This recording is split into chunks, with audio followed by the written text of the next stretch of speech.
৭০,০০০ ফেরেশতা আমার আপনার জন্য আল্লাহ পাক ওই ফেরেশতারা আপনার জন্য দোয়া করতে থাকে, রহমতের দোয়া, ক্ষমার দোয়া করতে থাকে। কতক্ষণ পর্যন্ত করবে? ফজর পর্যন্ত আপনার জন্য রহমতের ফেরেশতারা দোয়া করবে।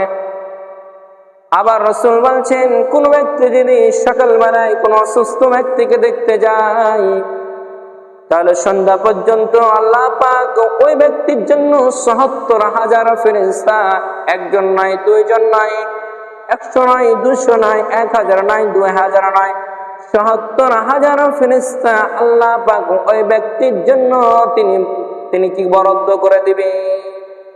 ওনারা দোয়া করবেন, আল্লাহ অসুস্থ ব্যক্তিকে দেখতে গেছে, আল্লাহ তুমি এই ব্যক্তিটাকে শিফা আজিলা দান করো, কামিলা দান করো, তুমি তাকে ভালো রাখো, বিপদ আপদ থেকে তুমি তাকে রক্ষা করিও। ভাইরা আমার, এই জন্যই রাসূল বললেন, কেউ যদি কোনো ব্যক্তিকে দেখতে যায়, এত তার ফজিলতের সাথে সাথে কিয়ামতের দিন, কঠিন মুসিবতের দিন আল্লাহ পাক ওই ব্যক্তিকে জান্নাতের পোশাক পরিয়ে দিবে। মানে আপনি কি জান্নাতি, মানে আপনি জান্নাতি হয়ে গেলেন, আপনার ঠিকানা জান্নাত। আমরা সামান্য নেকিগুলো আমরা মনে করি না। আমরা আত্মীয় স্বজন অসুস্থ হলে আমরা দেখতে যাব, এই আত্মীয় স্বজন কত যে গুরুত্বপূর্ণ একটা ইসলামের বিধান। আল্লাহ রাসূল জনাবে মুহাম্মদুর রাসূলুল্লাহ সাল্লাল্লাহু আলাইহি ওয়াসাল্লাম বলেছেন, লা ইয়াদখুলুল জান্নাতা কাতিআন, যে ব্যক্তি আত্মীয়তার সম্পর্ক ছিন্ন করবে, সেই ব্যক্তি কখনো জান্নাতে প্রবেশ করবে না। আমরা কয়েকটা জান্নাতে বাধা হতে পারে, কয়েকটা কারণ, অর্থাৎ জাহান্নাম তার জন্য অবধারিত হতে পারে। তার মধ্যে কয়েকটা কারণের মধ্যে আত্মীয় সম্পর্ক যদি ছিন্নকারী হয়, অনেক এখানে উপস্থিত আছেন, ভাই ভাইয়ের সম্পর্ক নাই, বোনে ভাইয়ের সম্পর্ক নাই, চাচা ভাতিজার সম্পর্ক নাই। ভাইরা আমার, একটু চিন্তা করেন, আপনার পাশের বাড়ি, আপনার প্রতিবেশী, তার সাথে আপনাকে সুসম্পর্ক রাখতে হবে। যদি রাখেন, আপনাকে জান্নাতে আল্লাহ পাক সে জান্নাত সে ৮টা তৈরি করেছে, জাহান্নাম সে ৮টা স্তর, জান্নাতের ৮টা স্তর, আর জাহান্নামের হলো ৭টা। তো শয়তান বলেছিল আল্লাহকে, আল্লাহ জান্নাত কমাও, জাহান্নাম তুমি বাড়াও। শয়তানকে আল্লাহ বলেছিল, শয়তান তুমি আমার বান্দাদেরকে জাহান্নামে নিয়ে যাওয়ার জন্য বেশি বানাতে বলছো, আমি তাদের রব, তাদের আমি প্রভু, তারা আমার বান্দা, আমি তাদেরকে জান্নাতে দিব। তাই আমার আমলগুলো ইখলাসের সাথে, একনিষ্ঠতার সাথে আল্লাহকে সন্তুষ্ট করার জন্য আমলগুলো করবেন। আশা রাখা যায় ইনশাআল্লাহ আপনার আমলগুলো আল্লাহ পাক কবুল করবে। রোগী দেখতে যাবেন, এই দেখার গুলো আদবগুলো আমাদেরকে রাসূল শিক্ষা দিচ্ছেন, এগুলো আমাকে আপনাকে সুন্দরভাবে জানতে হবে। ভাইরা বারবার যারা উপস্থিত আছেন, আপনারা আলোচনাগুলো শুনছেন, ধৈর্য ধারণ করে বসে আছেন। আল্লাহ পাক যেন কিয়ামতের ময়দানে আমাকে আপনাকে যেন এভাবে আলোচনা শোনার তৌফিক দান করে। আমরা বলি আল্লাহু আমিন। এই জন্য রোগী দেখতে যাবেন, তখন হলো ১ নম্বর হলো রোগী বিশ্রামের সময় যাবেন না। রোগী যখন বিশ্রাম নেমে ঘুমাবে, তখন আমরা রোগীকে দেখতে যাব না। এই আলোচনাগুলো করছি ভাইরা আমার, বাচ্চারা আমার, আমি আগে বলেছি এই আলোচনাগুলো আপনার আমার পরিবারের সকলের জানা একান্ত প্রয়োজন। আমি আপনাদের কাছে অনুরোধ করব, এই আলোচনাগুলো ফেসবুকে যাবে, ইউটিউবে যাবে। ওই ইউটিউবে যে আপনি সাবস্ক্রাইব করে দিবেন, আপনি দেখবেন যতগুলো আমাদের আলোচনা আসবে এই পেজে সবগুলো আপনি শুনতে পাবেন। ফেসবুকে আপনি শেয়ার করে দেবেন, আপনার একটা শেয়ারের লক্ষ লক্ষ কোটি কোটি মানুষ শুনতে হবে, আপনি এই সবের ভাগিদার হবে।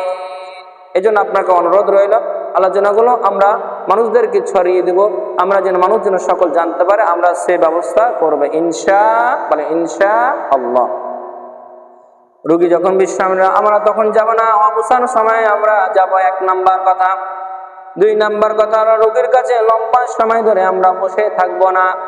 অনেক মানুষ আছে রোগীর কাছে যে অনেক লম্বা সময় বসে থাকে, রোগী একটু মন ক্ষুণ্ণ করে, মনটা খারাপ করে।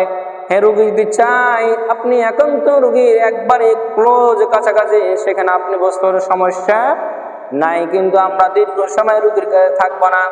৩ নাম্বার, রোগী কষ্ট পায় এমন কথা বলবো না। রোগী কষ্ট পায়, ব্যথা বেদনা পায়, রুগীকে এরকম আমরা কথা বলবো না।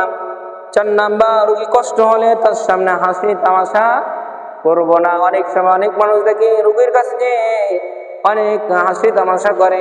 মেডিকেল গুলোতে যে দেখেন অনেক মানুষ 10 জন 15 জন যে গ্যাদারিং শুরু করে দেয়, আসলে এগুলো যাওয়া আমাদের উচিত নয়। ওটা মেডিকেল, ওটা ওই অবস্থা, ওখানে কেউ এমনিতে যায় না। বিপদে পড়লে, বালা মুসিবতে পড়লে, অসুস্থ হলে ওখানে যায়, ডাক্তারের কাছে স্বর্ণপন্ন হয়। এটা হতে হবে। আমরা ওখানে যে গ্যাদারিং করবো না, আমরা ওখানে যে হাসি তামাশা করবো না। 5 নম্বর, রোগীর জন্য সুস্থতার জন্য দোয়া করব। ভাইরা, আবার রাসূল আমাদেরকে শিখিয়ে দিয়েছেন, আযহিবিল বা'সা রাব্বান নাসি ওয়াশফি আনতাশ শাফি লা শিফাউ ইল্লা শিফাউকা শিফাআন লা ইগাদিরু সাকামা। রাসূল আমাদেরকে শিখিয়ে দিলেন, তোমরা রোগীর জন্য দোয়া করবা। অসুস্থতার মালিক আল্লাহ, সুস্থতার শিফা আজিলা দেওয়ার মালিক আল্লাহ। এজন্য আমরা তার হাতে, তার মাথাতে হাত বুলিয়ে দিয়ে, তার শরীরে হাত বুলিয়ে দিয়ে দোয়াগুলো আমরা জানবো, শিখবো। 4 নম্বর, রোগীকে আশা দিবে, সাহস যোগাবে, বলবে ভাই অসুস্থ হয়েছে, সুস্থতা করবে আল্লাহ, ভয় করো না, ভীতি হয় না, তুমি দুঃখ করিও না। 7 নম্বর, রোগীর কাছে অসুখের বিস্তারিত জানবো না আমরা।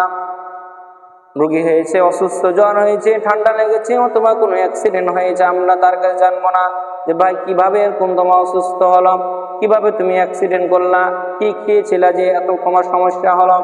এগুলো জানা রাসূল বলছেন, এগুলো তোমরা জানতেই চেও না।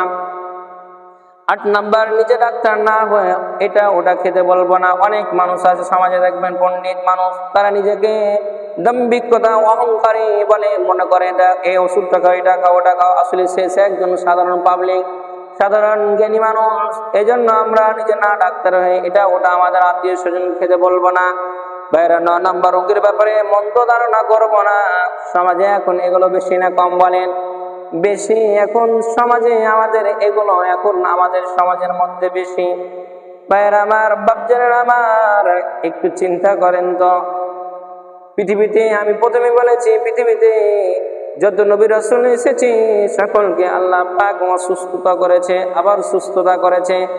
যেমন ছোট্ট একটা ঘটনা আপনাদেরকে মনে পড়লে একটু নামটা বলে দেয়। হযরত আইয়ুব আলাইহিস সালাতু ওয়াস সালাম দীর্ঘদিন তিনি অসুস্থ ছিলেন।